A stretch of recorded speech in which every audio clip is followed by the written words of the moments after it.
मंत्र का सार को यदि व्यक्ति समझ ले तो वह जीवन में कल्याण पथ का अनुगामी बनेगा। इस मंत्र के अंदर यह मंत्र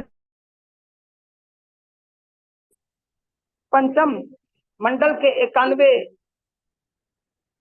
सूक्त का 5वां मंत्र है। और इस मंत्र के अंदर परमात्मा से वो प्रार्थना की गई है कि ऐ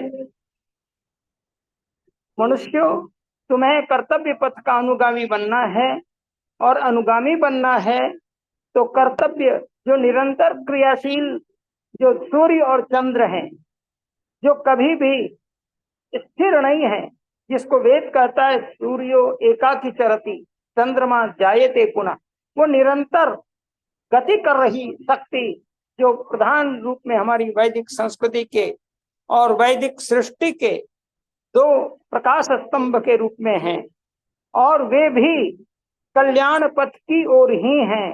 इसीलिए परमात्मा कहते हैं, ऐ मनुष्य, यदि तुम्हें कल्याण पथ का अनुगामी होना है तो सूर्य और चंद्रमा के समान ही कल्याण पथ को पकड़ो, और सूर्य और चंद्रमा के समान ही कल्याण पथ का अनुगामी बनो।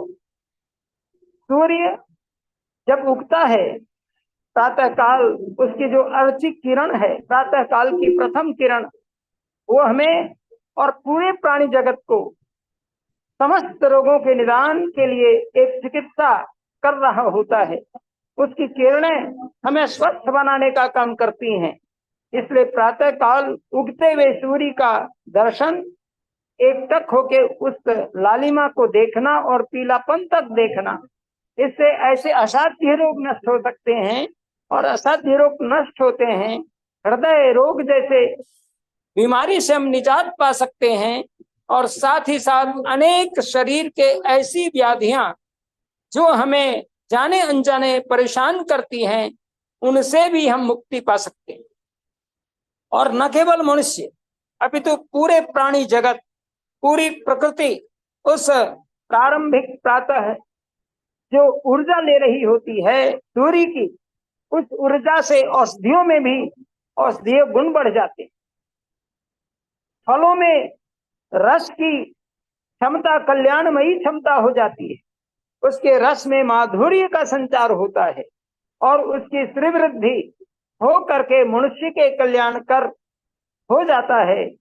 और नदियों के जल में ये प्रभा जब फूटती हुई चलती है तो नदियों के जल भी शीतल नीरव जल की स्थिति को प्राप्त करता है, और उसके अंदर जो प्रदूषण के बहुत सारे जीवाणु कीटाणु प्रवेश कर रहे होंगे, उनका भी निदान करके समस्त ऐसे जीवों को जो उस जल को पी करके अपने जीवन को त्रासित करता है, उसे सुंदर बना देता है। क्योंकि हमारे प्राचीन ऋषि मुनि भी नदियों के किनारे ही साधना करते थे, तपस्या करते थे, और उस नदी के उस प्रातःकालीन उगते हुए सूर्य की छटा जब उसमें पड़ती थी, वह पूर्ण रूप से निरोग हो जाती थी, और निरोग उस नदी के जल को वो सेवन करते थे।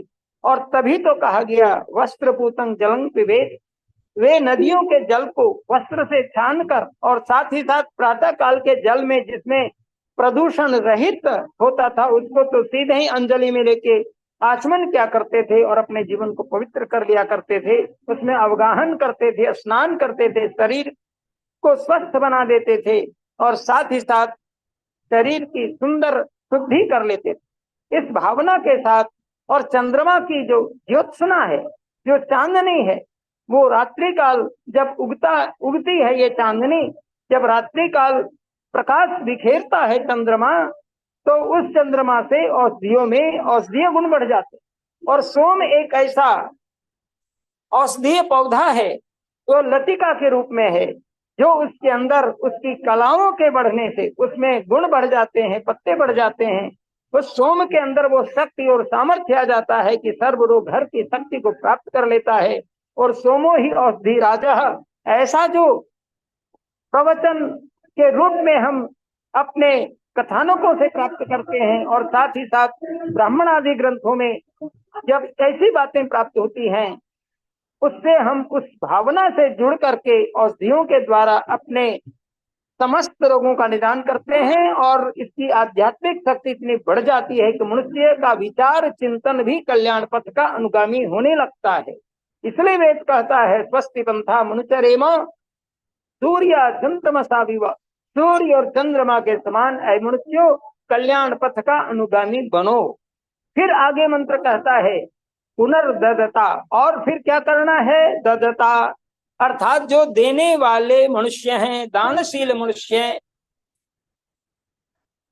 उन दाताओं के साथ, उन दानियों के साथ उनके पीछे चलने का व्रत लें।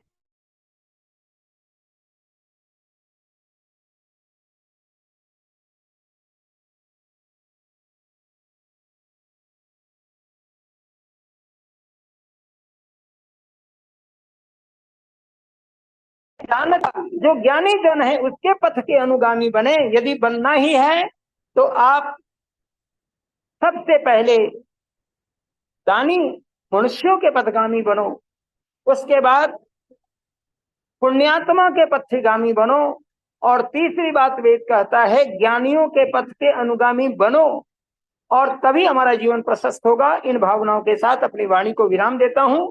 हमारे संयोजक महोदय ने कहा कि बस एक मंत्र की व्याख्या कर दीजिए, तो मैंने इसको सरलतम ढंग से समझा करके आपके बीच रखा है।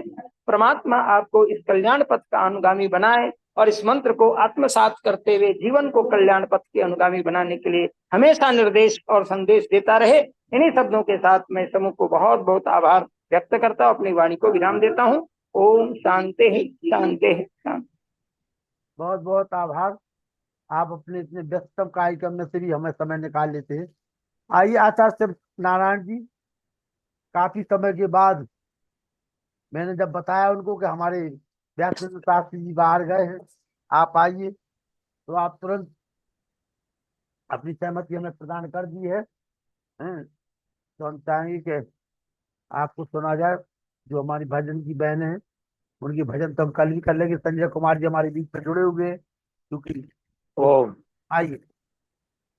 मेरी आवाज आ रही है हरी जी? आपकी आवाज आ रही थी।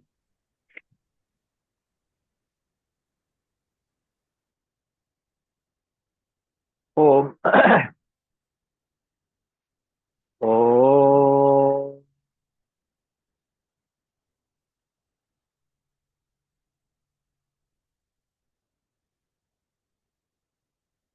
अग्ने नय सुपथा राये अस्मान् विश्वानि देव वयुनानि विद्वान् ययोध्यस्मज्जुहुराणमेनो भूयष्ठान्ते नम उक्तिं विधेम भूयष्ठान्ते नम उक्तिं विधेम। ॐ संश्रितं म इदं ब्रह्म संश्रितं वीर्यं बलम् संश्रितं क्षत्रम् अजरम् अस्तु जिष्णुर्येषाम् अस्मि पुरोहिता जिष्णुर्येषाम् अस्मि पुरोहिता। क्षणभंगुर्जीवन की कलिका कल जानुक प्रातिहिलीन हिली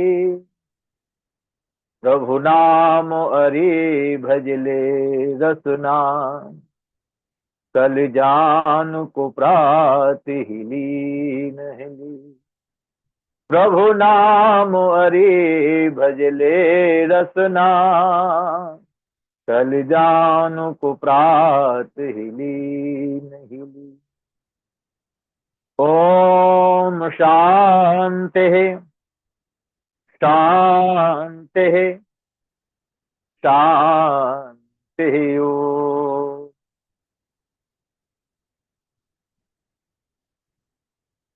आदरणीय हमारे पंडित लखनलाल आर्य जी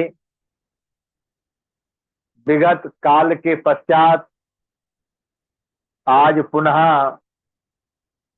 आपके आग्रह पर आप सभी सुधीजनों विज्ञजनों के दर्शन करने का सौभाग्य मुझे प्राप्त हो रहा है। अभी आर्य जगत के जाने माने वैदिक विद्वान प्रवक्ता डॉक्टर श्री व्यासनंदन जी शास्त्री जी का बहुत सुंदर उद्बोधन और उससे पूर्व श्रद्धामया वंदनीय मातृशक्ति माता श्री का प्रोभक्ति का भजन श्रवण करने का हम सबको सौभाग्य प्राप्त हुआ है। मैं आप सभी के प्रति अपने हृदय की गहराइयों से आप सभी को अभिवादन व नतमस्तक हूं। आदरणीय लखन लाल जी बहुत ही कर्मठ और आर्य सिद्धांतों के पोषक व संवर्धक संवाहक हैं आप। आपके कुशल नेतृत्व में ये कार्य विगत समय से चल रहा है, अनवरत रूप से बिना किसी विघ्न बाधा के। पवित्र आत्माओं, आदरणीय भाई साहब ने एक बात कही थी, देश से देशभक्ति पर देश से संबंधित कुछ चर्चा वेदानुसार करें।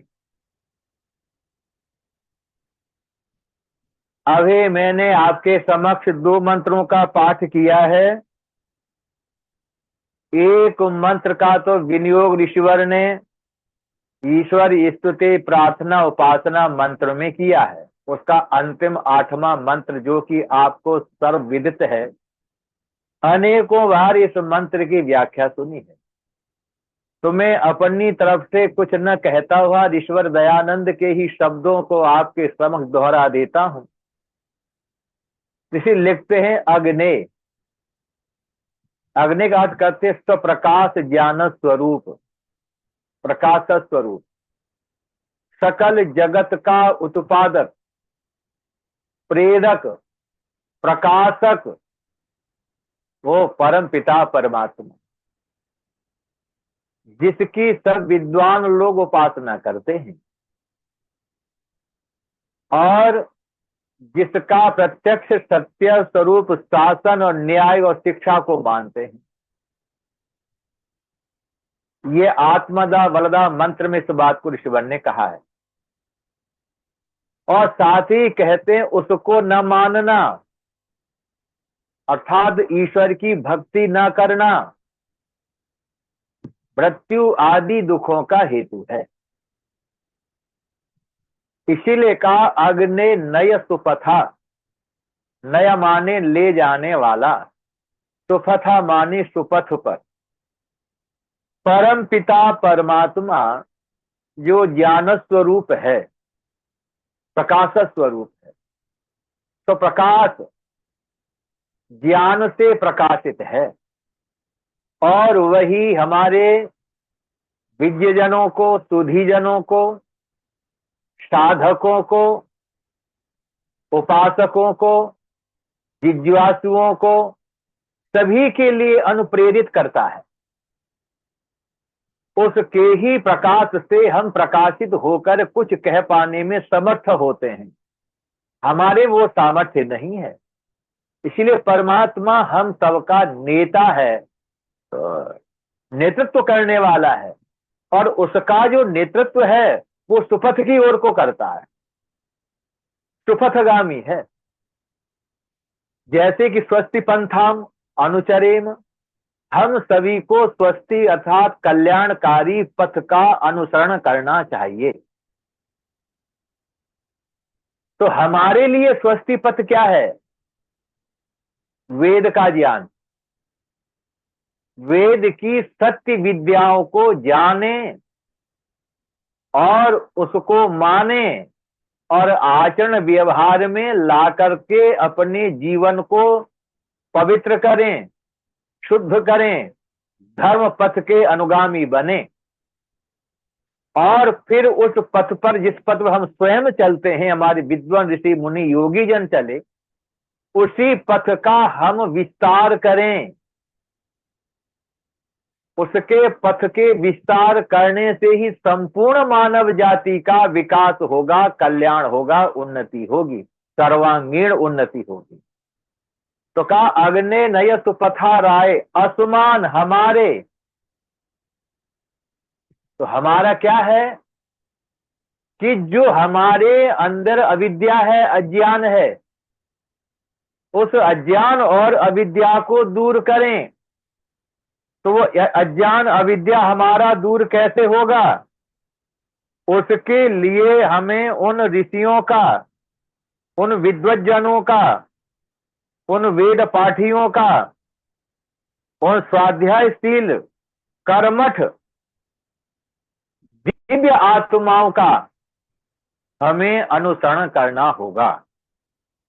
और जब हम उनके अनुसरण में अर्थात उनकी आज्ञा में रहेंगे, तब हम अविद्याजन्य अज्ञानता पूर्ण जितने भी जीवन के हमारे कार्य हैं, हम उनसे पवित्र हो जाएंगे। अर्थात हमारी बुद्धियों में ज्ञान का प्रकाश हो जाएगा। इसीलिए कहा वो परमात्मा स्वयं प्रकाशित है, उसकी शरण में जो जाता है वो उसको प्रकाश कर देता है। अर्थात जैसे शीत से आतुर व्यक्ति अग्नि के पास बैठता है तो अग्नि का ताप मांगना नहीं पड़ता, वो उस अग्नि का ताप उस पास बैठे हुए साधक को स्वतः ही प्राप्त हो जाता है। तो परमात्मा स्वयं प्रकाशित है, इसीलिए हम विद्वानों की शरण में चलें। कोई कितना भी ज्ञानी क्यों न हो जाए, फिर भी वो अज्ञानी है, क्योंकि सभी को सब कुछ नहीं आता। किसी न किसी रूप में हम ज्ञानी हैं तो किसी न किसी रूप में हम अज्ञानी हैं। तो ज्ञानियों के संग करने से हमारी अज्ञानता का, अज्ञानता का हरण हो जाता है। जैसे कि अग्नि के पास बैठने से शीत का आतप से निवृत्ति हो जाती है।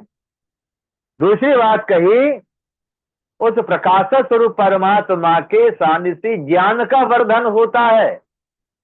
इसलिए हम गायत्री मंत्र में भी परमात्मा से प्रार्थना करते हैं, धियो यो न प्रचोदयात। धी माने बुद्धि को, यो माने जो, ना माने हमारी को प्रकाशित करे, प्रेरित करे। अर्थात वह परमात्मा हमारी बुद्धियों को प्रकाशित करे। तो परमात्मा किससे प्रकाशित करेगा? ज्ञान से, क्योंकि वो ज्ञान स्वरूप है और सब जगत का प्रकाशक है।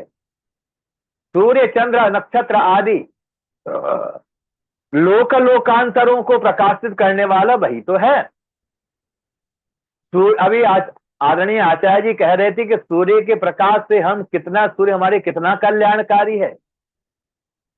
सूर्य का प्रकाश जड़ और चेतन दोनों के लिए ही कल्याणकारी है, स्वस्ति का संवाहक है। चंद्रमा हमें सौम्यता से युक्त करता है, औषधियों में, वनस्पतियों में रस भरता है, उनमें पुष्टि पैदा करता है। तो ये दोनों हमारे लिए हितकारी हैं, कल्याणकारी हैं, जड़ और चेतन जगत दोनों के लिए। ऐसे ही वो परम पिता परमात्मा सकल जगत का प्रकाशक है, सुखदाता है। तो इसलिए पवित्र आत्माओं, हमें उस परमात्मा की उपासना में तत्पर होना चाहिए। और मैं सुबह प्रवचन में कह रहा था एक जगह कि जो प्रातः काल उठ करके परमात्मा के उपासना में, स्तुति में निमग्न नहीं होते, वो शूद्रवत हैं। शरीर मनुष्य का मिल गया, उषा अवगाहन कर रही है कि आओ मेरे पास में आओ, मेरे आलोक पे अपने आप को आलोकित करो। पर ये मूढ़मती मानव प्रभात की वेला में चादर तान के सोया रहता है और कहता बहुत अच्छी नींद आती है साहब, यही तो समय है सोने का। अरे मूर्ख भोले मानव, ये सोने का समय नहीं है, ये तो जागरण का समय है। सारे पक्षी, सारे पल्लव, सारी लताएं उस सूर्य की प्रथम किरण को प्राप्त करके ऊर्जावान हो जाते हैं, और जो प्रातः काल की वेला में अपनी अशुद्धता से शुद्ध होकर के स्नान आदि से, शौच आदि से निवृत्त होकर स्नान आदि करके शुद्ध पवित्र होकर के सूर्य का अवगाहन करते हैं, सूर्य के सानिध्य में जाते हैं, तो सूर्य अपने प्रकाश से उनके समस्त दोषों का हरण कर लेता है और अपनी शोभा से उसके ललाट को शोभायमान कर अर्थात तेजोसी तेजोमय देही, अर्थात अपने तेज से उसके निस्तेजता का हरण कर देता है और उसे तेजवान बना दे। कितना अच्छी बात है। अगले आगे कहा गया कि वो परमात्मा संपूर्ण विद्या युक्त है। अब ध्यान करना, मेरी शरण में कोई आएगा, मैं तो आधा अधूरा ज्ञान वाला हूं, पर जितना ज्ञान मेरे पास है मैं उतना बता पाऊंगा, पर मैं पूर्ण ज्ञानी नहीं हूं। संसार में ईश्वर को छोड़ करके कोई भी पूर्ण ज्ञानी नहीं है। तो फिर क्या करें? अपने ज्ञान को बढ़ाने के लिए, अपनी सकल विद्याओं को प्रकाशित करने के लिए प्रत्येक नर नारी को, बाल युवा वृद्ध सभी के लिए ईश्वर की उपासना में प्रातः और सायं कम से कम 1 घंटा निमग्न होना चाहिए, अपने चित्त की वृत्तियों को निरोध करते हुए योगारूढ़ होना चाहिए। ऐसा करने से क्या होगा? मूर्खता का हरण हो जाएगा, अविद्या लुप्त हो जाएगी, विद्या का प्रकाश हो जाएगा। तो ऋषि लिखते हैं विज्ञान राज्यादि ऐश्वर्य की प्राप्ति के लिए 2 चीजें हैं, एक तो है विज्ञान, एक है राज्य और तीसरा है ऐश्वर्य। अर्थात विज्ञान, राज्य और ऐश्वर्य की प्राप्ति के लिए ईश्वर की उपासना करनी चाहिए, यही सुपथ है, ना तो हम कुमारगामी हो जाएंगे। इस सुपथ पर चलते हुए विश्वानि देव, सकल विश्व के देवता, विद्वज्जन, साधक, उपासक, मुमुक्षु सभी जन उसी की शरण में जाकर के शरणागत हो जाते हैं और वो ब्रह्म अपनी विद्या से, अपने ऐश्वर्य से उनको आलोकित कर देता है और उसके आलोक से सुख संपूर्ण विद्या युक्त कीजिए और कृपा करके हम लोगों को ये प्राप्त करा दीजिए। क्या? वयुनानि विद्वान, हे प्रभु हमें ये सब प्राप्त आपकी कृपा से हो जाए और हम सब लोग धर्म के मार्ग में चलें, धर्म का आचरण करें। अब धर्म क्या है ये समझने वाली बात है। प्रत्येक नर नारी का धर्म वैसे तो एक है, एक ही धर्म एक व्रत नेमा, एक ही धर्म है, एक ही व्रत है, सार्वभौमिक दुख से छूटना, जन्म के बंधन से छूट करके मुक्ति को प्राप्त करना। संसार के सभी प्राणी संसार में इसीलिए आए हैं, पर ये परम सौभाग्य पवित्र आत्मा ये प्राप्त है तो केवल मनुष्य के लिए है। मनुष्य ही इस परम सौभाग्य को प्राप्त कर सकता है, अर्थात दुखों से छूट सकता है, पाप ताप के कीचड़ से बाहर निकल सकता है और मुक्ति के परम पद को प्राप्त कर सकता है। तो इसके लिए 2 मार्ग हैं, वेद की विद्या का प्रकाश हो, विद्वानों का सानिध्य हो, गुरुमुख होना पड़ेगा। प्रत्येक नर नारी को अपने जीवन में एक वेदज्ञ, सदाचारी, न्यायप्रिय, चरित्रवान, परोपकारी, साधु स्वभाव के व्यक्ति को अपना गुरु बनाना चाहिए। गुरु की परिभाषा है, क्यों कि उसके ही दिशा निर्देशन में अपने जीवन की जो त्रुटियां हैं, जो दोष हैं, उसको निस्वार्थ भाव से उनके प्रति समर्पण होकर के अपने दोष उन्हें बता देने चाहिए, जिससे कि वह अपने शिष्य के जीवन को दोष रहित बना सकें। ये परंपरा पूज्यपाद श्रद्धेय स्वामी सत्यपति जी महाराज के शिष्यों में पाई जाती, उनमें था ये गुण। तो कहा ऐसे गुरुओं के, ऐसे आप्त लोगों के मार्ग से, ये आप्त है, आप्तोपदेशाः, सभी को उपदेश करने का अधिकार नहीं है आर्य जी, सभी को वेद के मंत्र स्पष्ट नहीं होते। ये तो कोई वो परमात्मा का जो अनुचर बन जाता है, शिष्य बन जाता है, उसे अपना गुरु बना लेता है। ये वेद माता उसी के सामने अपने गुह्य रहस्यों को खोलती है, अवगत करती है। तो कहा आप लोगों के मार्ग से संपूर्ण प्रज्ञान, आप लोगों के मार्ग पर चल करके ही हम विद्या के प्रज्ञान को प्राप्त हो सकेंगे, और कोई मार्ग नहीं है। इसलिए कहा अगले नए सुपथाराय, यही सुपथ है, यही कल्याणकारी वेद पथ है। इस पथ पर हम जितनी जल्दी इसके प्रति अनुगमन करना प्रारंभ कर देंगे, तभी से इस मानव जाति का कल्याण हो जाएगा।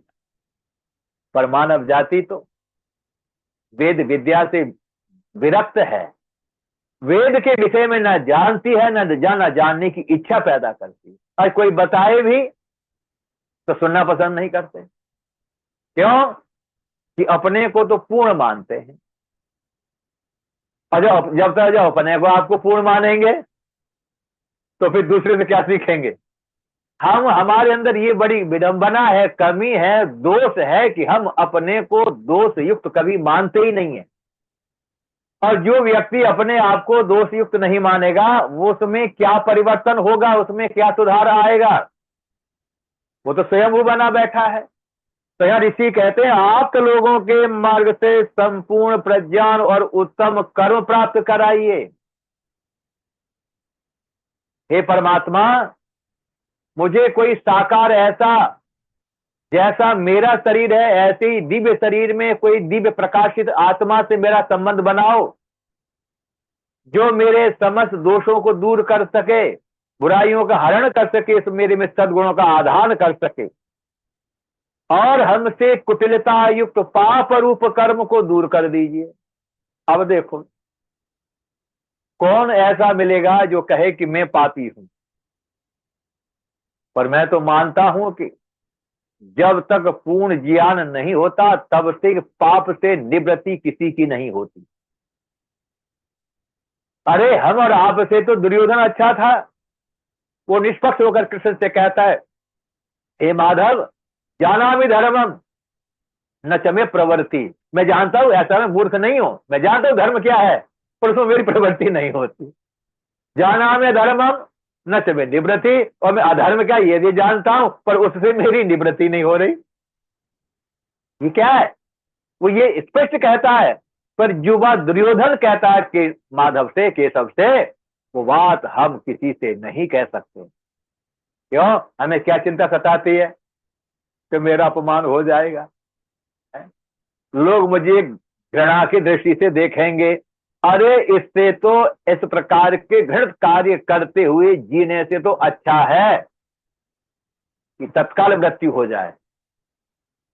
क्यों? ऋषिधान लिखते हैं, अरे वो पापाचार करते हुए अपनी आत्मा को हत्या दूषित नहीं करेगा, और उसके पापाचार से समाज कलंकित दूषित नहीं होगा। इसलिए संसार में अपराधी को कोई स्थान नहीं है। अगले मंत्र आरंभ, इसलिए कहा हम कुटिलता युक्त पाप रूप कर्म से दूर हो जाएं। तो कैसे होंगे साहब? जब तक ईश्वर की स्तुति नहीं करेंगे तब तक हम इन कुटिलता युक्त पापों से दूर नहीं हो सकते। पाप हमेशा हमारे चित्त की भूमि में सुप्त अवस्था में पड़ा हुआ है, सुप्त अवस्था, और अवसर देख करके वो प्रकट हो जाता है, और फिर व्यक्ति उसमें प्रवृत्त हो जाता है।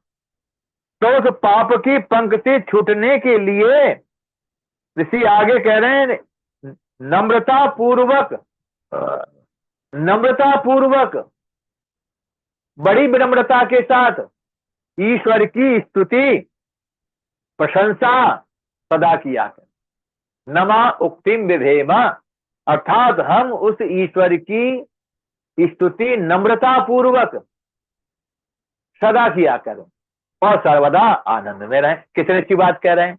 अरे तुम सर्वदा आनंद में सुख से रहना चाहते हो तो ईश्वर की शरण में आ जाओ। यही तुम हम सब के लिए स्वस्ति पथ है, कल्याणकारी पथ है। अब आगे एक बात और मैं कहूंगा, फिर वाणी को ब्राह्म की ओर लेके जाऊंगा आपके समक्ष। मैंने दूसरा मंत्र अथर्ववेद के तीसरे कांड के 19वें सूक्त का पहला मंत्र पढ़ा था। संस्थितम इदम ब्रह्म संस्थितम वीर्यम बलम, ये क्षत्रियों के लिए है, शासक प्रशासकों के लिए है। हमारे क्षत्रिय, हमारे ब्राह्मण कैसे हों? वेदज्ञ हों, धर्मानुरागी हों, चरित्रवान हों,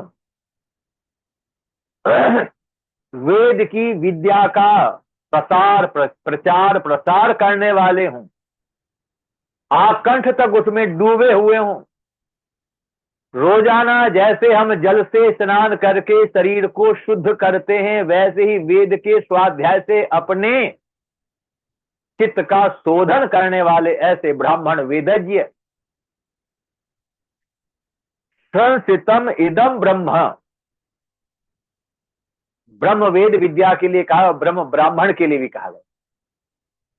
ब्राह्मण अपने जीवन को वेद विद्या से पवित्र करें और क्षत्रिय लोग उसी ईश्वर की उपासना करते हुए अपने बल और पराक्रम को बढ़ावें, अर्थात ब्रह्मचर्य का पालन करें। ब्राह्मण भी ब्रह्मचर्य का पालन करे, क्षत्रिय भी ब्रह्मचर्य का पालन करे और वैश्य भी ब्रह्मचर्य का पालन करें। ये चारों वर्ण, ब्राह्मण, क्षत्रिय, वैश्य, उस ब्रह्म की साधना करते हुए, ब्रह्मचर्य का पालन करते हुए अपने बल को बढ़ावें, अपने बल को बढ़ाएं। ब्रह्म संस्थितम वीर्यम, वीर्य का निग्रह करें, लंपट ना बने, दुरागामी ना बने। तो कहा जार कर्म में ज्यादा प्रवृत्त ना होवे। तो कहा संस्थितम वीर्य बलम, अपने वीर्य को बढ़ावें, क्योंकि वीरवान ही बलवान कहलाता है। वीरमसि वीरमय देहि, बलम असे बलमय देहि। अरे जो तेजस्वी वही होता है जो वीरवान होता है, जो वीरवान होता है वही बलवान होता है, और बलवान व्यक्ति ही अपने पराक्रम को दिखाता है।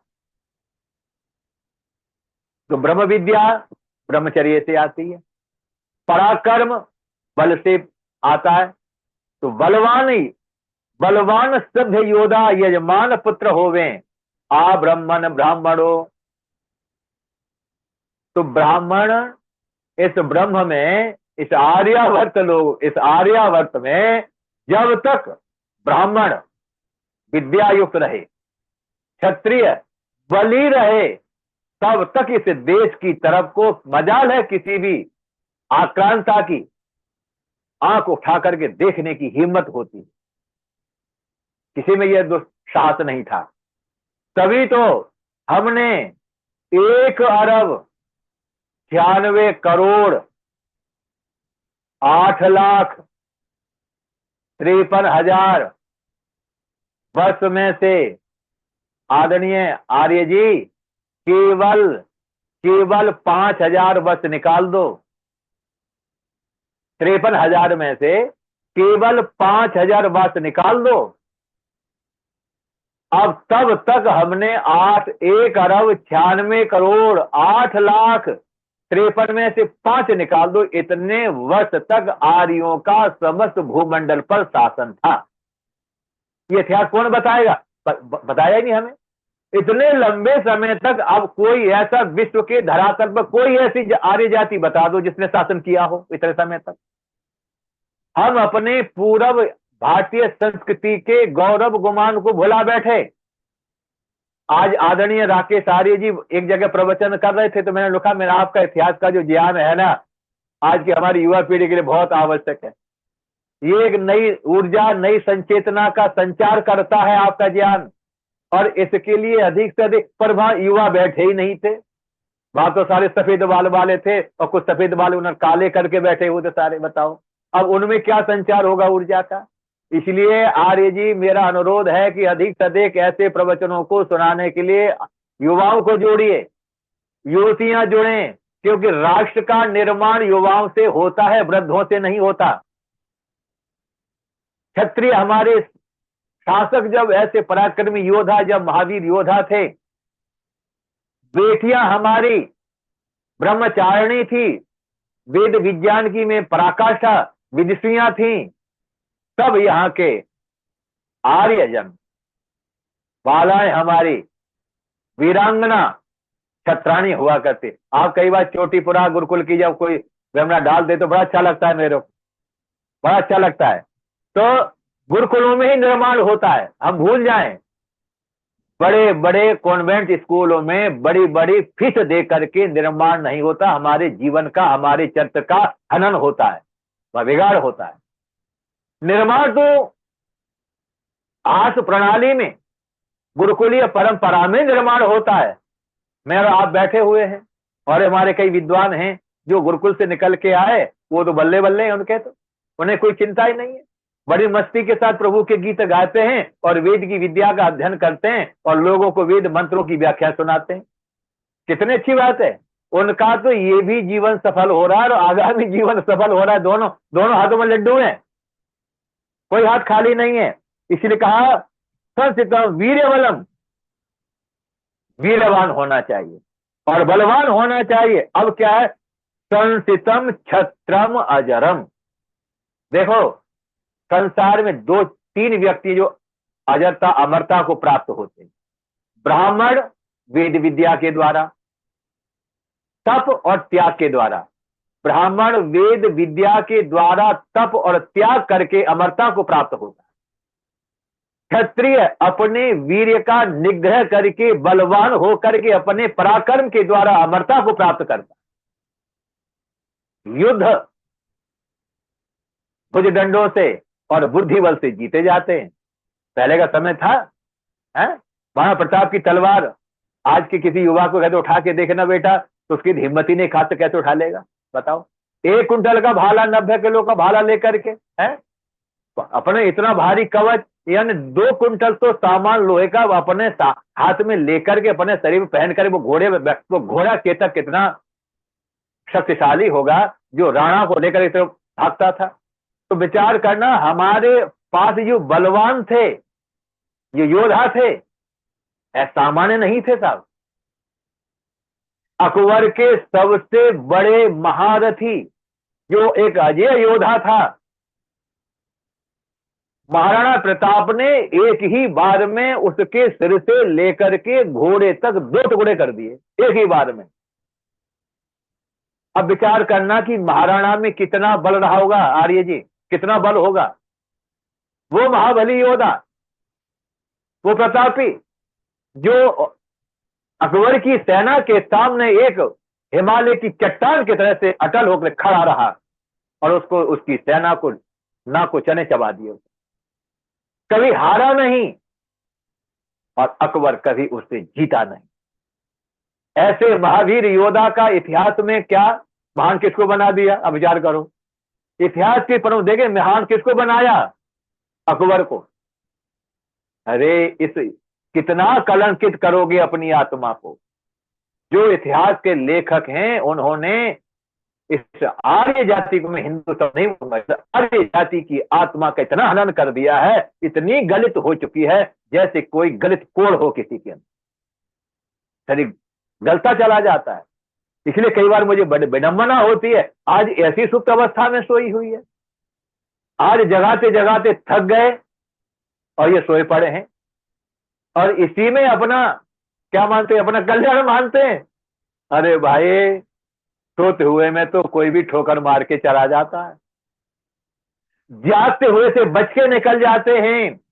और ध्यान कर कोई उठ करके खड़ा हो जाए, कोई सूरवीर योद्धा, तो उसके रास्ता ही बदल जाता है। तो हमने तो धाराएं बदली हैं, हम धारा के प्रवाह के बीच में नहीं चले, हमारे पीछे सारा जनमानस चला है। कब तक चला?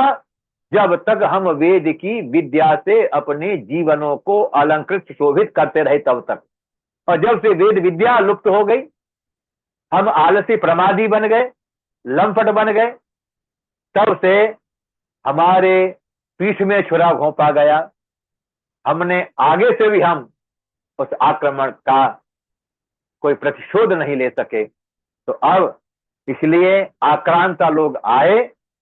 ऋषि दयानंद लिखते हैं कि एक महाभारत से 1000 वर्ष पहले इस देश की वैदिक सिद्धांत मर्यादाएं ध्वस्त होना शुरू हो गई थी। 1000 वर्ष, अमर सत्याग्रह में लिखा है, 1000 वर्ष पहले इस देश का पतन होना शुरू हो गया था, महाभारत से पहले। तो लगा लो 6000 वर्ष हो गए। 6000 वर्ष से देश का पतन हुआ, आर्य सिद्धांत टूटे, और तब ये स्थिति आज हमारे देश की है। तो इसीलिए कहा अजरम क्षत्रिय अपने बल से, अपने पराक्रम से, वेद की अस्त्र शस्त्र की विद्या में सिद्धहस्त निपुण जब हो जाता है, पारंगत हो जाता है, सिद्धहस्त जब हो जाता है, तो अजरता को प्राप्त। अस्तु मैं अजर हूं, मेरा नाश नहीं होता। इसलिए आज भी कहा जाता है सैनिक जब वीर गति को प्राप्त होता है तो अमरता को प्राप्त हो जाता, वो मरता नहीं है।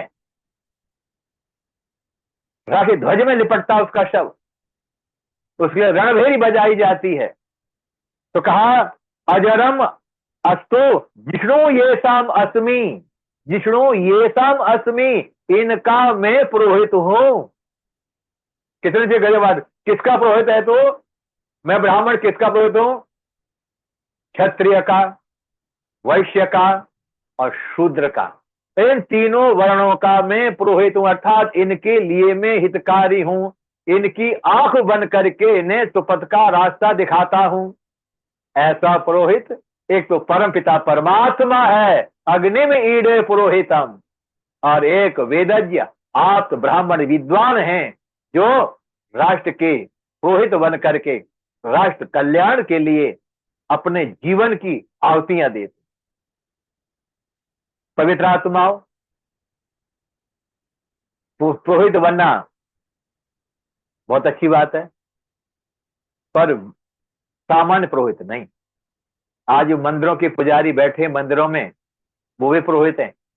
अब तो अपने आप को पुरोहित कहना ही लोगों ने छुड़वा दिया, कोई पुरोहित नहीं बनना चाहता। धर्म का ज्ञान है ना, धर्माचारी बनना चाहते हैं। आचरण ठीक है नहीं, आचार्य बनना चाहते हैं। शास्त्रों का ज्ञान है नहीं, शास्त्री कैसे बात बनेगी? ये उपाधियां जो वैदिक उपाधियां हैं, ये सारे अपने कर्तव्य से युक्त के लिए उपाधियां दी गई हैं। इसलिए कहा कि जिष्णु येषाम अस्मि पुरोहिता, अस्मि माने मैं हूं, पुरोहित इस राष्ट्र का। वयम राष्ट्रीय जागृयाम पुरोहिता, हम सभी जागृत हों, हम सभी जागृत हों, तब इस राष्ट्र के लिए हितकारी हो सकेंगे।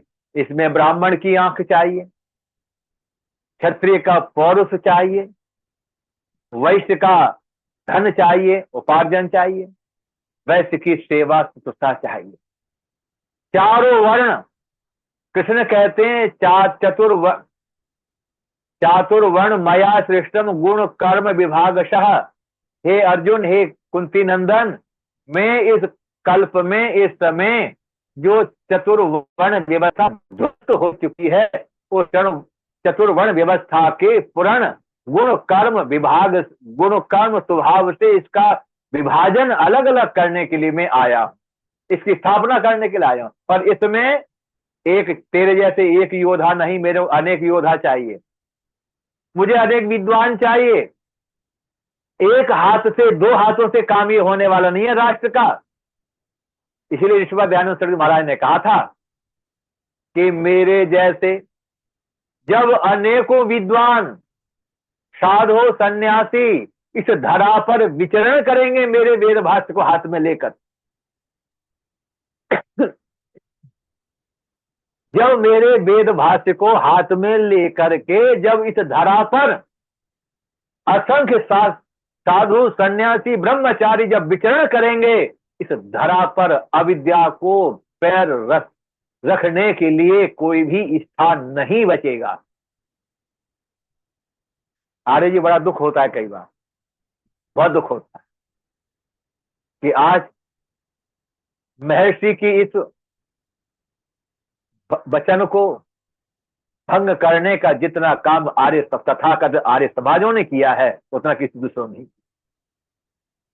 हम केवल नाम के आर्य बन गए। हम केवल 10 रुपए 20 रुपए 100 रुपए 200 रुपए 500 रुपए चंदा देकर के आर्य समाजी तो बन गए, पर अपने जीवन में आर्य सिद्धांतों को, आर्य मान्यताओं को स्थापित करने का प्रयास नहीं किया। आप जैसे तरीके महामना ने, मैं तो आपकी जब विवाह की वैवाहिक वर्षगांठ पर थोड़ा सा मैं आपके विषय में पढ़ा तो मैं दंग रह गया।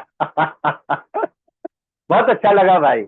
और आपने अपनी बेटियों को भी चोटीपुरा में भेज रखा है, बहुत अच्छा। ऐसे समर्पित तपोपूत महामना की बहुत बड़ी आवश्यकता है, सदगृहस्थी की बहुत बड़ी आवश्यकता है।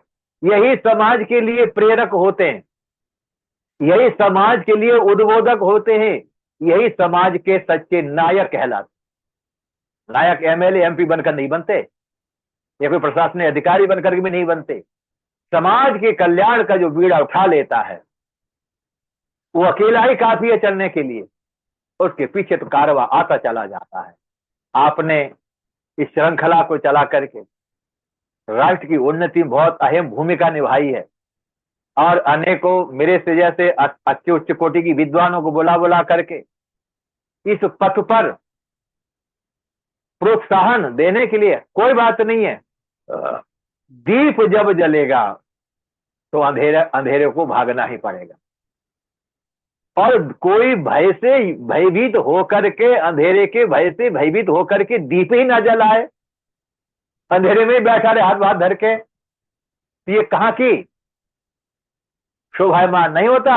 इसलिए दीपक बन करके, अरे अकेला चलो, कोई साथ नहीं देगा, साथी नहीं किसी का कोई, झूठे सपने प्यार के है, माया के सब तोड़ के बंधन, हो जा भव से पार रे। इसलिए लखन लाल जी भैया, निराश होने की कोई आवश्यकता नहीं, मायूस होने की कोई आवश्यकता नहीं है। जितने जुड़े, 2 जुड़े 10 जुड़े 20 जुड़े, हम तो वही बात 2 के लिए कहेंगे, वही बात हम हजारों के लिए कहेंगे।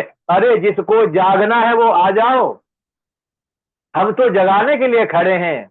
क्यों यो जगारा तब ऋचा काम यंते है, जो जागते हैं वही वेद की ऋचाओं से अपने को लाभान्वित कर पाते हैं। और जो आलस्य में है, जिनको बिस्तर बहुत अच्छा लगता है, जिसको एसी की हवा बहुत अच्छी लगती है, सुहानी चादर तान करके सो जाते हैं, उनको तो ये जब सूर्य नहीं जगा सकता तो हम और आप क्या जगा पाएंगे।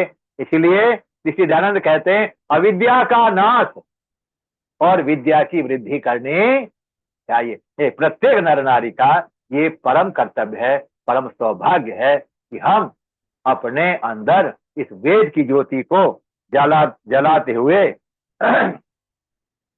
आगे बढ़ें। एक तो लाइनें अभी समय है मेरे पास, तो मैं कुछ ऋषिवर दयानंद यति होते,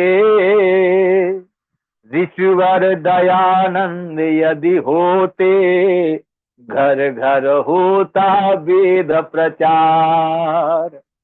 ऋषिवर दयानंद यदि होते, घर घर होता वेद प्रचार। ग्राम ग्राम में गुरुकुल होते वेदों के अनुसार। ग्राम ग्राम में गुरुकुल होते वेदों के अनुसार।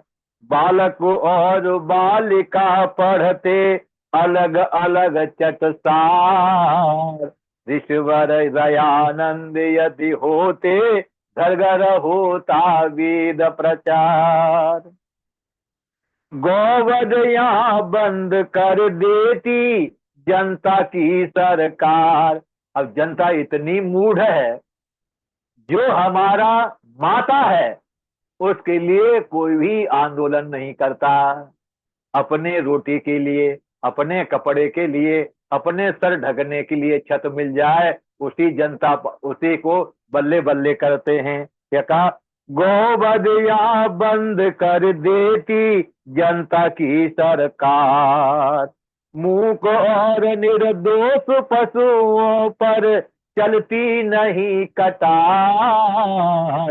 ऋषवर दयानंद यदि होते, घर घर होता वेद प्रचार। मदिरा मांस न मछली अंडा बिकते नहीं बाजार। मदिरा मांस न मछली अंडा बिकते कहीं न बाजार। दूध दही और माखन होता गौरस की भरमार। ऋषिवर दयानंद यदि होते, घर घर होता वेद प्रचार। ऋषिवर दयानंद यदि होते, घर घर होता वेद प्रचार। एक बात मुझे याद आ गई आर्य जी। ऋषिवर दयानंद से पूछा काशी में, महाराज आपने विवाह कर लिया? जब दोबारा गए तब कि नहीं, कि आप तब तो आप कोपिन में थे,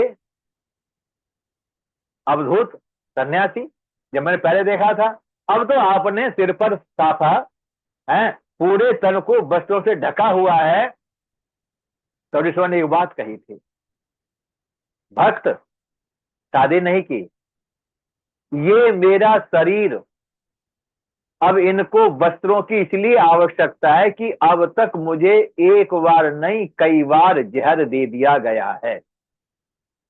भ्राता जी, इसी कहते हैं अब तक मुझे एक बार नहीं असंख्यों बार जहर दे दिया गया है। इससे मेरा शरीर अब कृष्ण हो चुका है, कमजोर हो चुका है। इसीलिए प्रकृति के आतप से बचाने के लिए इस शरीर को ढक लिया। तब उसने दूसरा क्वेश्चन किया कि महाराज मुगलों ने या ईसाइयों ने या फिर काफिरों ने? स्वामी जी कहते हैं ना मुसलमानों ने न ईसाइयों ने, अरे मुझे तो अपनों ने ही हलाल हलाल पिलाया है, अपनों ने ही। बताओ, अरे हमने ही उस ऋषिवर को अपने जीवन का कांटा समझ लिया था, पवित्र आत्मा, और उस कांटे को बाहर निकालने के लिए हमने एक बार नहीं 17 बार हलाल विष के प्याले पिलाए, और अंत में ऐसा हलाल दे डाला कि उसके प्राणों को भी हमने हरण कर लिया। इसलिए आगे कहा दिया, पंचयज्ञ घर घर में होते, वृद्धों का सत्कार। पंचयज्ञ घर घर में होते, वृद्धों का सत्कार। विद्वानों की पूजा होती, विद्वानों की पूजा होती, मूर्ख खाते मार। ऋषिवर दयानंद यदि होते, घर घर होता वेद प्रचार। ऋषिवर दयानंद यदि होते, घर घर होता वेद प्रचार। ग्राम ग्राम में गुरुकुल होते, ग्राम ग्राम में गुरुकुल होते, वेदों के अनुसार। ऋषि दयानंद यदि होते, घर घर होता वेद प्रचार। ओम शांति शांति शांति। ओ बहुत बहुत आभार आचार्य शिवनारायण शास्त्री जी। और ईश्वर की कृपा से आप पूर्ण स्वस्थ हो चुके हैं। हमें वही चमकता हुआ चेहरा, वही मुस्कान, वही तेज फिर से दिखाई दे रहा है। इसलिए हमारा निवेदन है कि हमारे व्यास रंजन शास्त्री जी अभी 3-4 दिन तक वहाँ व्यस्त रहेंगे, तो आप ही कल भी रहिए, परसों भी रहिए, ऐसा हमारा निवेदन है आपसे। और संजय कुमार जी जो मेरठ से जुड़े हैं पहली बार, हमारे फेसबुक मित्र से आज वेद के ऊपर चर्चा हुई, तो उन्होंने कहा कि लखन जी कहीं कोई वेद की चर्चा होती है तो मुझे बताइए, कोई चैनल ऐसा हो। मैंने कहा ऐसा क्या है, मेरा ही चैनल है, आप आइए। मैं पिछले 3 वर्षों से लगातार काम कर रहा हूँ इस विषय पे। आइए संजय कुमार जी, कोई शंका हो मन में तो पूछ लीजिए। संजय जी पूछिए। संजय जी जी, मुझे विज्ञान संबंधित पूछना है कुछ। पूछ लीजिए। मुझे ये पूछना है, जैसे लोहा है और इसका लोहा का वेदों में वर्णन है, धातु है, मैंने पढ़ा कि धातुओं का वर्णन है वेदों में। जी, समझ रहे हैं आप मेरी बात? जी तो अ, ये जो लोहे को मानते हैं, ये मानते हैं कि 4000 साल पहले से ज्यादा इसका प्रयोग नहीं है।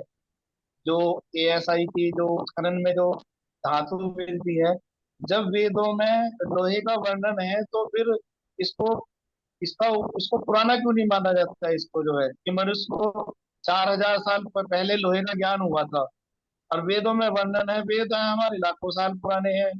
चलो लाख वो नहीं मानते, बिल्कुल तथ्यों के आधार पर जी 10,000 बार। ऐसा जी है। जी जी आर्य जी, बहुत अच्छी बात कही गई है। जी कारण क्या है कि हमारा जो वैदिक वांग्मय है, वैदिक वांग्मय जी वो प्रायः लुप्त हो चुका है। और जो अमेरिका आदि के देशों के वैज्ञानिकों ने, इतिहासकार जो अनुसंधान किए हैं, उसके अनुरूप जी ये बात जो आप कह रहे हैं वो है। पर वेद में धातु है, सभी धातुओं का वर्णन है। अब देखो जी उस काल में स्वर्ण और चांदी, तांबा, हम्म पीतल, अन्य चीजें हमारे हम्म प्रयोग में प्रचलन में चलती थी। लोहा जो हम्म है औजारों के रूप में, तलवार के रूप में, बाण के रूप में और चीजों में प्रयोग में लाया जाता था। रामायण काल में हम्म देखो बाण उसी प्रकार के हुआ करते थे, ठीक है ना। तो उससे पहले अब और पीछे जाए तो हम उसमें क्या है, ये जितने भी असनी आदि वो नाम जाते हैं, ये वो सारे लोहे की धातु बनती थी। और ऐसी ऐसी धातु बनाई जाती थी कि किसी भी कितना भी तगड़ा उसको मार दिया जाए, वो बिल्कुल उसकी धार इतनी तीखण होती थी। अभी मैं उदाहरण दिया था कि महाराणा की प्रताप की तलवार जो थी धातु की थी, जी और वो उसका नाम मैं भूल रहा हूं, अकबर के सैनिक का, उस इतना एक ही बार में, यानी उसके सिर से लेकर के घोड़े तक एक ही बार में उसके 2 भाग में उसको कर दिया। दो तो भाग कितने दो भाग कर दिया। बलपूर्वक, हाँ हाँ, तो कितनी तीखण उसकी धार होगी। तो और बल तो था ही। तो मेरा कहता है भाई धातु जी का तो वैदिक काल से उसका निर्माण आ रहा है। क्यों यार, इनको इन वैदिक वांग्मय से कुछ लेना देना नहीं है, मैं बताऊं। जी ये तो वही बात करते हैं जो पाश्चात्य के विद्वान कहते हैं, वहीं तक जाते हैं, उससे आगे जाते नहीं। और अब और तो और के वेद को ही केवल 5,000 साल से ज्यादा मानते ही नहीं। वो ईसा से 5,000 वर्ष पूर्व खाली, तो दो जी। हजार ये तो दूसरा में जी, हाँ तो जी, तो ये हमारे चीज है। जैसे घर में जी जैसे बच्चे का जन्म हुआ, तो उसमें जी उन्होंने बताया, ज्योतिष में बताते हैं जैसे कि भाई इसके हाँ बच्चे के पैर तांबे के हैं, लोहे के हैं। तो मैंने पंडित जी से पूछा था, मैं पंडित जी वेदों जी में एल्यूमिनियम है क्या? मगर अगर हाँ एल्यूमिनियम होता तो आप एल्यूमिनियम के भी बताते। तो उन्होंने सही कोई बात। जवाब नहीं दिया कि मुझे इस चीज जी की जी जानकारी चाहिए। मैं फिर मेरे दिमाग में मैं कोई होगा तो पूछूंगा कि क्या एल्यूमिनियम भी है वेदों में किसी और सारा नाम कुछ से है। हो? हाँ, सारा कुछ है। भूमि हम्म जिसको खनिज कहते था, पृथ्वी के हम्म गर्भ से खनन होने वाले सारे प्रकार के धातुओं का, रासायनिकों का वर्णन वेदों में है। ये चीज है, जी सबका है। सही है। अथर्ववेद में पाया जाता है बहुत से उसका वर्णन। हम्म और कुछ ऋग्वेद में ज्यादा पाया जाता है, क्योंकि उस चारों वेदों में सबसे बड़ा ऋग्वेद है, जी और उसके बाद अथर्ववेद है। तो चारों वेदों हम्म में ये विद्याएं वेद की जो है, क्या कहते हैं, पृथ्वी से संबंधित और स्वर से हम्म संबंधित, नक्षत्र संबंध सर प्रकार की भौगोलिक और ये नक्षत्र सौर विद्या ये सारी वेदों में पाई जाती है। अच्छा। और विद्वानों ने अलग अलग इस पर लेखन कार्य भी किया है, अनुसंधान किया है, ऐसी बात नहीं। जी। जी। जो मैंने तो आर्य समाज की जो पुस्तक पढ़ी है सत्यार्थ प्रकाश ही पढ़ी है, और एक हाँ बार हाँ, जो ऋग्वेद आदि भाष्य भी पढ़ा है। लेकिन बहुत अच्छा, ज्यादातर बहुत मैंने अच्छा। यहाँ पे नाम सुना ब्रह्मचारी कृष्ण दत्त जी के प्रवचन पढ़े हैं मैंने बरनावे में जो हाँ है हाँ हाँ हाँ, मैं सुना ब्रह्मचारी है। कृष्ण दत्त जी। हाँ जी। वरना तो वरना उसमें वरना बताते बोले। हाँ जी, हाँ तो वो कहते हैं कि शिव शिव नाम परमात्मा का भी है, शिव नाम आत्मा का भी है, हाँ और शिव नाम की एक धातु भी है जिससे विमान हाँ बनाए हाँ जाते थे। हाँ हाँ हाँ। तो तो वेदों में मतलब फिर पता कैसे लगता होगा कि ये धातु के बारे में बात हो रही है या आत्मा के बारे में बात हो रही है या मैं परमात्मा के बताता बारे हूँ। में बात। अभी अभी मैंने पहले ही कहा था, सृष्टि में स्वयं प्रकाशित और ज्ञान स्वरूप परमात्मा है, चेतन है, हम्म, ठीक है। प्रकृति जिससे निर्माण हुआ है वो सारी चीजें जड़ हैं, हम्म, ठीक है। तो जड़ प्रकृति के विषय में ज्ञान किसका है? परमात्मा का। अब जी इस ज्ञान का उपभोग कौन करता है? प्राणी जगत, जीवात्माएं। तो उनको, उन जीवों को परमात्मा ने वेद का ज्ञान दे करके पूर्ववर्ती ऋषियों को, तो उन्होंने गुरु शिष्य परंपरा, जैसे आपने मेरे से पूछा, जितना मुझे आता मैंने बता दिया, जो नहीं आया किसी दूसरे से बता दिया, उससे पूछ लो। तो इस प्रकार से ये वेद का ज्ञान सुन पढ़ने और पढ़ाने से, सुनने और सुनाने से आदि उपांत आज तक चलता चला आ रहा है। पुस्तक रूप में तो बहुत बाद में आया, ये चीज है। अच्छा, अब जैसे हमें कोई जानकारी लेनी होती है तो हम किसी से पूछते हैं ना, और उससे हम्म, उससे पूछते हैं जिससे पता आभास हो जाएगा, हाँ ये बता देगा। तो ऐसे ही ऋषि परंपरा में ये ज्ञान का, विज्ञान का ऐसे ही प्रवहन आगे चलता रहा। तो जैसे मतलब मैं जब पढ़ता था तो जी। उस समय मुझे पुस्तकें मिली थी स्कूल में इनाम के तौर पे, महात्मा बुद्ध से हाँ हाँ। संबंधित। मतलब मुझे जी मुझे जी। अच्छा होता सत्यार्थ प्रकाश मिल जाता, लेकिन मुझे महात्मा बुद्ध की पुस्तक मिली थी। और कोई बात मैं नहीं, कोई। कक्षा 6 में था। तो मैं बहुत प्रभावित हुआ था। तो उसमें जो दिया हुआ है कि बुद्ध के पंचशील सिद्धांत, चोरी ना करना, झूठ ना बोलना, पर स्त्री का ना हाँ करना, शराब ना पीना, जी मांस ना खाना, जी। तो क्या ये हाँ, वेदों में नहीं है? क्या ये चीज ये बुद्ध ने पहली बार बताई? ये मनुस्मृति नहीं में नहीं नहीं था, पूरा नहीं, बात सुन, ये मनुस्मृति में है। इसका एक बात बताओ, अहिंसा अच्छा जी। सत्य अस्ते ब्रह्मचर्य अपरिग्रह यमा, ये यम है महर्षि पतंजलि के हम्म, सूत्र के आधार पर। यम है ये, अहिंसा सत्य अस्ते ब्रह्मचर्य अपरिग्रह यमा, ठीक है, हम्म, ये यम है। तो इन हम्म, पांचों का वर्णन महात्मा बुद्ध ने कर दिया, क्योंकि उनके समय अच्छा में जी। वाम मार्गियों का समय था। वाम मार्गियों का, वाम मार्ग कहते हैं जी जो जी। हमारे वेद विद्या की विपरीत आचरण, सुरापान था, मांस भक्षण था, है, हम्म, स्त्रियों के साथ हम्म, दुरागमन था, ये सारी चीजें महात्मा बुद्ध के समय में थी। तो उन्होंने पतंजलि से ये जी। 5 सूत्र ले लिए और इसका उन्होंने प्रतिपादन समाज में किया, ये चीज। अच्छा जी। हाँ तो ये आर्य जी फिर ये बताओ, जैसे मान लिया कोई कुरान के विरुद्ध हो तो वो मुसलमान नहीं हो सकता, कोई बाइबल के विरुद्ध हो तो वो ईसाई नहीं हो सकता। तो हाँ अगर ये वाम वाम मार्ग हैं, वेद विरोधी हैं, अगर हाँ बौद्ध हाँ। और जैन, तो जी। फिर ये हिंदू कैसे हैं? फिर ये फिर बताओ, हिंदू कैसे तो मैं सुनो सुनो हैं? भाई साहब, हिंदू शब्द तो है ही नहीं कहीं, आर्य शब्द है। जो वेद विरोध में है, आर्य है जो मैं सुनो, हमारे विरुद्ध है तो फिर तो हाँ, सारे सारे विरोध। अरे अच्छा जी। बात, हमारे हम्म, इतिहास में यही तो विरोधाभास किया गया। हम आर्यों को तो भारत का माना ही नहीं, हम उन्हें क्या कहते, आर्य तो बाहर से आए थे, जैसे अंग्रेज बाहर से आए, मुगल बाहर से आए, जी। आर्य बाहर से आए। तो यहाँ कौन थे? यहाँ तो हूण थे, द्रविड़ थे, हम्म, हैं, शक थे। इन्होंने आक्रमण किया और इनको मार के भगा दिया और आर्यों ने कब्जा कर लिया, ये चीज है। तो यहाँ तो ना हिंदू शब्द हम्म, का ये साहब बना, ये उन्होंने तो, हमें तो यहाँ का माना ही नहीं। तो कहते जब हम्म, आप हमें नहीं मानते, मुसलमानों नहीं मानते, तो आर्य को क्यों मानोगे? तो ये जो विरोधाभास की बात है वो प्रारंभ में इन्हीं लोगों से हमारे उस इतिहास में और समाज में फैला दी गई। और आज भी लोग आर्यों जी से घृणा करते हैं, कहते वो तो राम को नहीं मानते, मैं कभी चर्चा करूंगा, कृष्ण को नहीं मानते, वो तो किसी देवी देवता को जी। मानते ही नहीं है, वो तो नास्तिक हैं।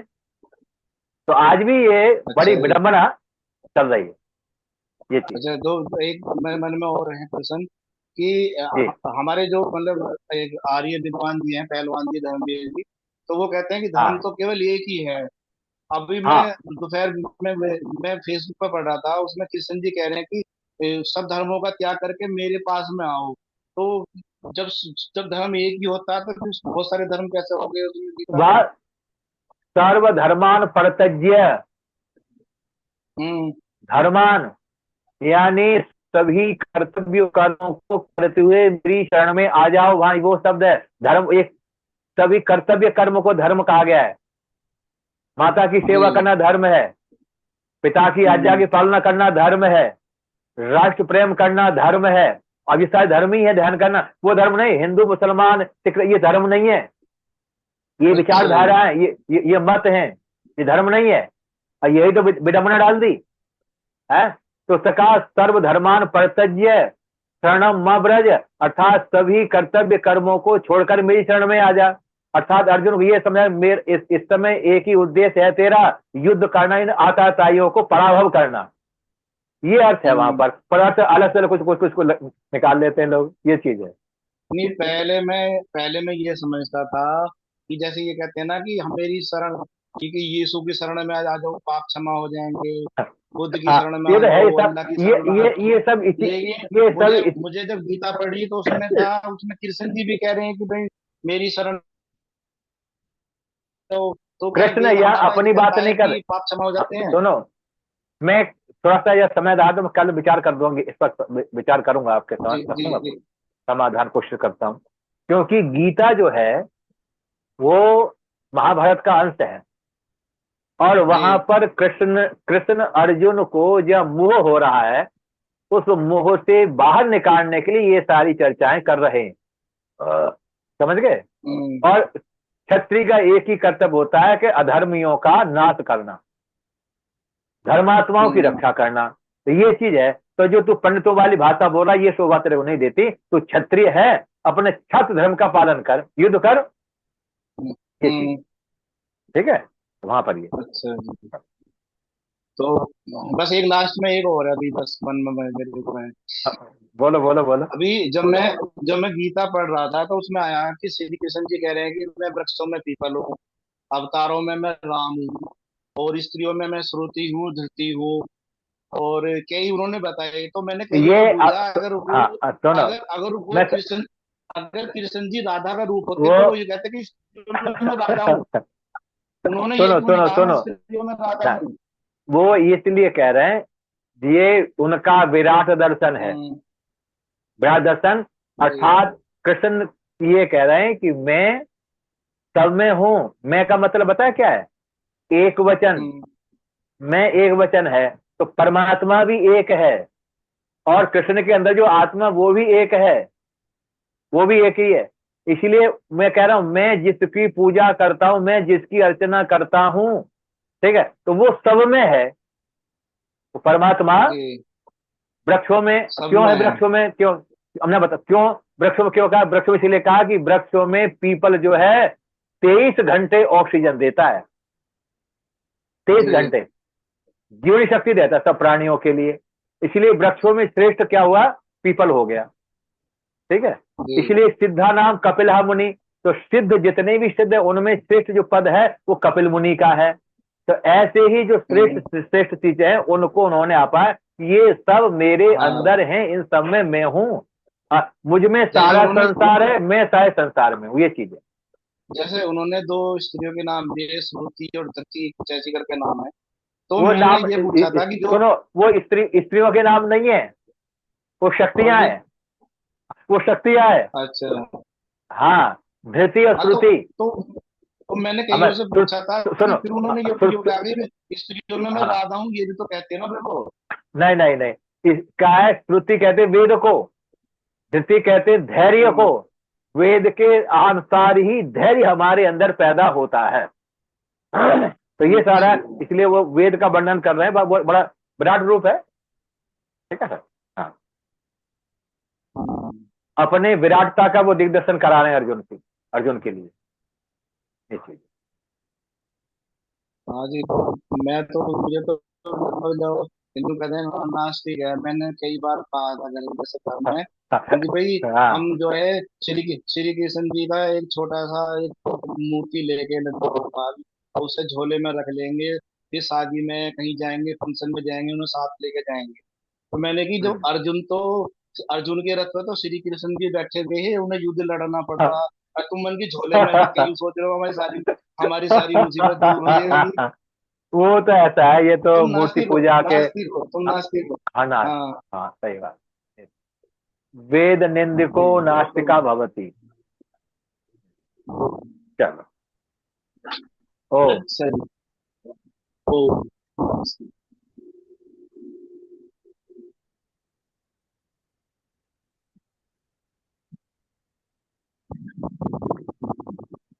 आर्य जी। बहुत बहुत जी, संजय कुमार जी, आप जुड़े, आपने काफी जी प्रश्न पूछे, आगे भी जुड़े रहिए, ठीक है ना। यहाँ सारे प्रश्नों के उत्तर आप, ठीक है जी, हमारे ठीक व्यास शास्त्री जी जुड़े हुए हैं, उनकी आत्मा हमारे पास ही रहती है हमेशा, तो कहीं भी रहे वो संसार में स्वस्थ रहे। आइए व्यास शास्त्री जी, 2 मिनट बोल दीजिए, आप, आपकी आवाज सुन ले हम, पर कल जो है पुनः आचार्य सत्यनारायण जी परसों भी लगातार सुनेंगे। आइए। जी बहुत बहुत धन्यवाद, बड़ा अच्छा कार्यक्रम रहा। और हमारे ओम आदरणीय नमस्ते, नमो नमः। आचार्य, नमस्ते जी, ओम।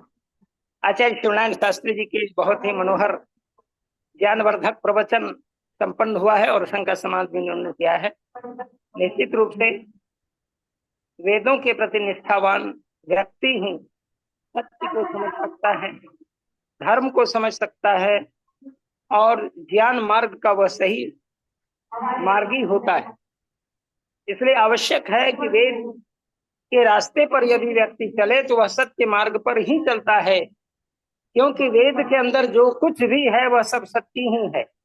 इसलिए महर्षि देवदयानंद जी महाराज ने वेद सब सत्य विद्याओं का पुस्तक माना और कहा कि जितने ग्रंथ हैं उसमें सत्य भी है असत्य भी है, लेकिन वेद ही एक ऐसा ईश्वरीकृत ग्रंथ है कि ईश्वरीय ज्ञान है जिसमें सबके सब सत्य हैं। यही सब शब्द वेद की कसौटी, सब सत्य जितने भी उसके अंदर ज्ञान विज्ञान की बातें हैं सभी सत्य पर आधारित हैं। उसमें एक भी पद, एक भी अक्षर निरर्थक नहीं है। इसलिए व्यक्ति को चाहिए कि हम वेद के पथिक बने। और महर्षि देवदयानंद जी महाराज ने वेदों की ओर लौटने का इसलिए संदेश दिया था कि व्यक्ति यदि वेदों की ओर लौटता है वह सत्य से ही युक्त होता है, और सत्य से युक्त होने का मतलब वह ब्रह्म से युक्त होता है, ब्रह्म को जानने वाला होता है, वह सही आस्तिक होता है। इसलिए जिन आचार्यों ने खास करके महाराज मनु ने कहा कि नास्तिको वेद निंदकाः, निश्चित रूप से वेद की निंदा करने वाला ही सही रूप नास्तिक है, क्योंकि जो वेद की निंदा करता है वह सत्य की निंदा करता है, और जो सत्य की निंदा करता है वह असत्य का पक्षधर होता है, और असत्य का पक्षधर जो होगा वह ईश्वर से परे हो, सत्य पर ही टिका है। ईश्वर के सारे सिद्धांत सत्य पर टिके हैं और स्वयं सत्य एवं ब्रह्म, ब्रह्म ही सत्य है। इसलिए ब्रह्म सत्यम शब्द का प्रयोग आचार्यों ने किया। निश्चित रूप से सब कुछ ब्रह्म से आच्छादित है और सब ब्रह्म से आच्छादित है, तो निश्चित रूप से वह सत्य विद्या जो संपूर्ण वेद विद्या की आधारशिला है, इसको जानेंगे, समझेंगे और उस ज्ञान का अर्जन करेंगे, तभी व्यक्ति सही रूप में आस्तिक होकर के अपने जीवन को महान बना पाएगा।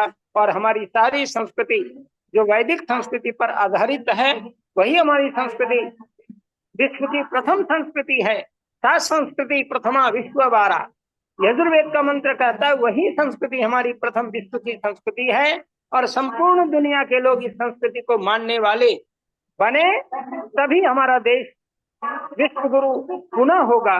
और फिर महाराज मनु की वह पंक्ति डंक की चोट से घोषणा करेगी, एतद् देश प्रसूतस्य सकाशादग्र जन्मनः स्वं स्वं चरित्रम शिक्षेरन् पृथिव्याम सर्वमानवाः। सभी मनुष्यों आओ और इस अग्रजन में विद्वानों, साधु, संत, महात्माओं, ऋषियों के चरणों पर बैठ करके अपने अपने चरित्र की शिक्षा ले।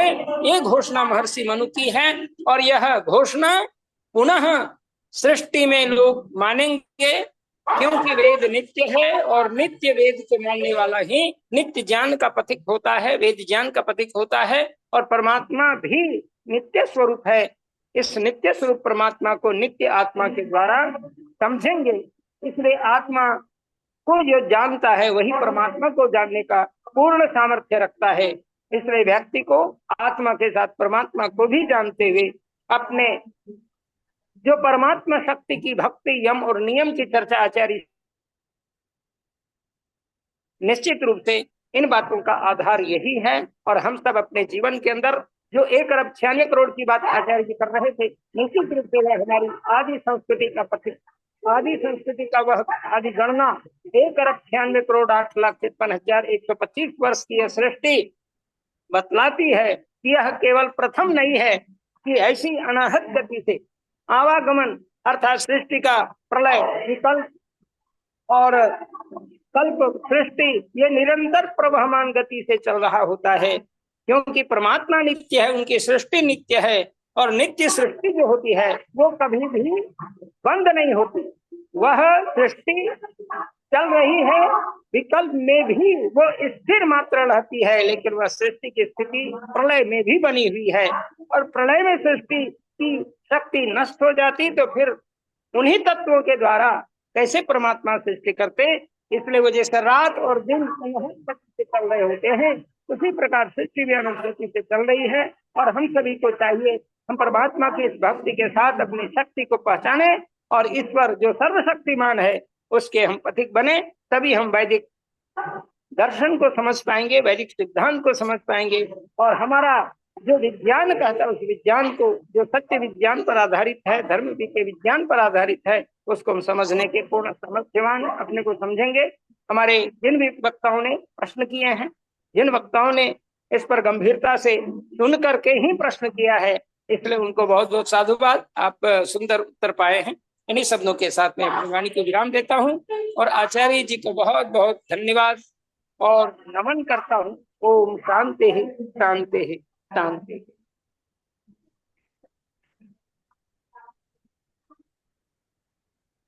वो जो मनु की घोषणा वो कौन सा मंत्र है उसका?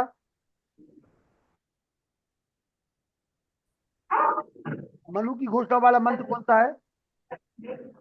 एतद् देश प्रसूतस्य सकाशात् अग्रजन्मना।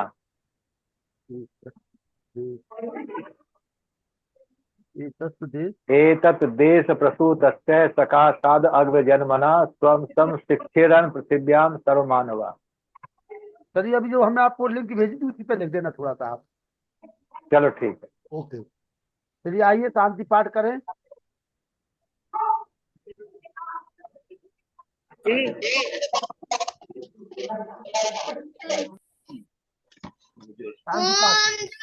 शांति अंतरिक्षं शांति पृथ्वी शांतिराकाश शांतिरौषधयः शांति वनस्पतयः शांति ब्रह्म शांति शांति शांतिरेव शांति शाम शांतिरेधि ओम शांति शांति शांति ओम। सत्य सनातन वैदिक धर्म की जय। धर्म की जय। योगेश्वर महर्षि दयानंद की जय। मर्यादा पुरुषोत्तम श्री रामचंद्र की जय। योगेश्वर श्री कृष्णचंद्र की जय। पंडित लेखराम की जय। स्वामी सदानंद की जय। स्वामी आत्मानंद की जय। आत्मा हंसराज की जय। भारत माता की जय। गौ माता की रक्षा हो, पालन हो, आर्य समाज अमर रहे, वेद की ज्योति जलती रहे, ओम का झंडा ऊंचा रहे, आर्यों के महाकुंभ और भारत को समझो अभियान की जय। मतो विश्वमार्यम ध्वनि ओम। वैदिक अभिवादन सबको नमस्ते जी। ओम सर्वेभ्यो नमः।